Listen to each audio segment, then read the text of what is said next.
Buenas noches a todos, bienvenidos al podcast de Codificando tu Vida, episodio 15. Vamos a seguir con el tema del genograma más a profundidad.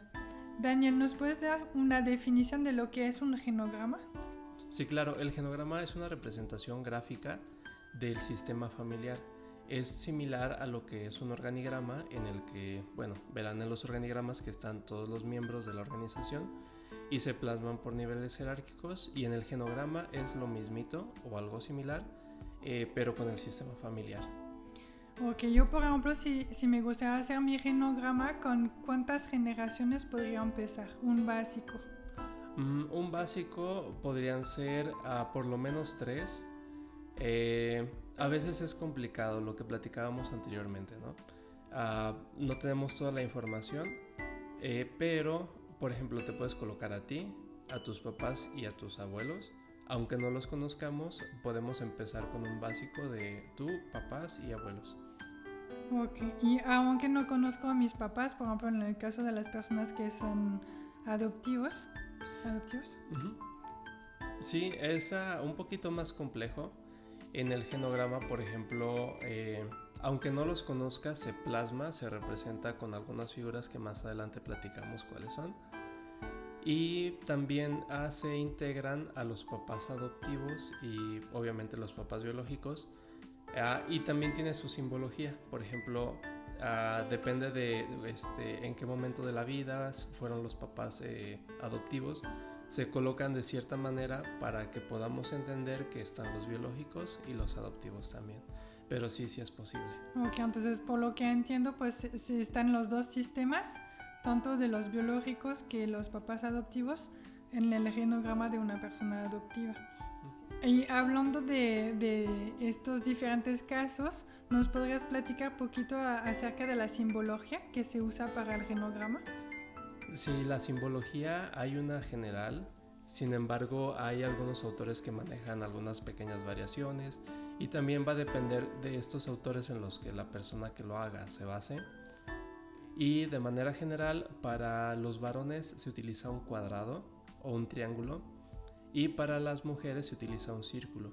Entonces todos aquellos miembros de la familia que sean varones van a ir con esta simbología y las mujeres con esta otra.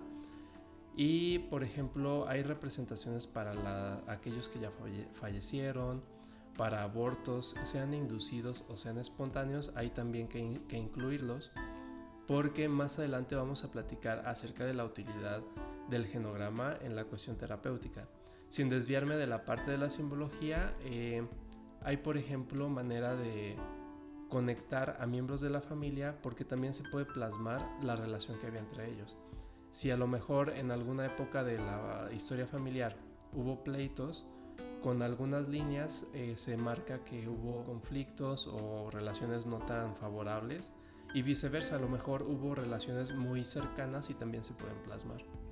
Ok, entonces por lo que entiendo, ahí podemos también estar notando las diferentes dinámicas que hay entre, pues por ejemplo, una mamá y un hijo, un papá y su hija, y estar viendo en el genograma si se está repitiendo justamente. Y eso de poder identificar los diferentes tipos de relaciones entre los miembros es parte de la utilidad de un genograma. Sí, así es, que por ejemplo en las terapias, en psicoterapia, incluso en algunas cuestiones de psiquiatría, se utiliza como base para deducir y encontrar cuáles son los patrones o cuál es el asunto de la historia familiar que llevó a la persona a tener los síntomas o diferentes síntomas que pudieran existir. Y en un principio, cuando se arma el genograma, a la persona que lo va a hacer se le llama persona índice. Por ejemplo, a pesar de que yo tengo 4 hermanos, yo me voy a denominar como el sujeto índice, porque va a ser mi manera de ver la historia familiar, y a partir de aquí empiezo a construir el genograma. Obviamente va a variar de un miembro a otro de la familia, más que nada en cómo se perciben las relaciones entre los miembros, entre los diferentes miembros. Lo ideal sería, por ejemplo, que en la cuestión de los miembros, de la cantidad y del orden, pues no hubiera tantas variaciones, porque si yo tengo hermanos mayores o menores, No creo que haya manera de que varíe en uno y en otro pues el orden de llegada, ¿no?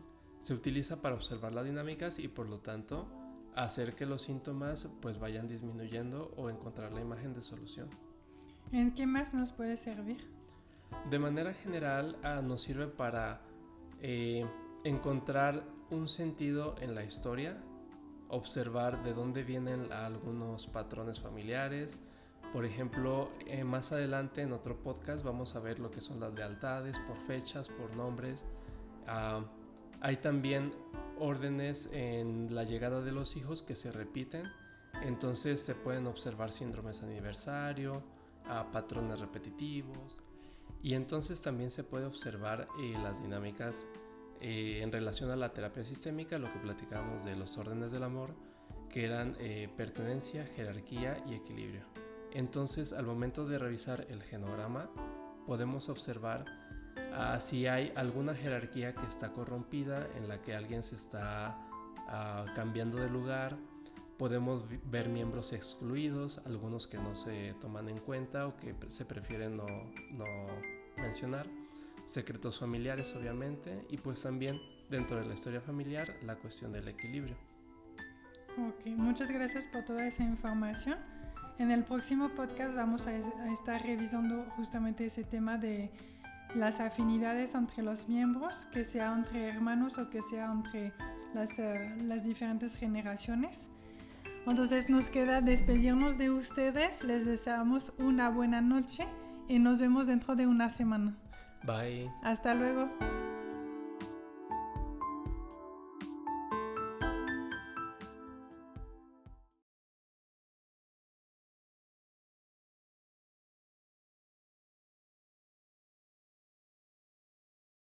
Altavoz Live presenta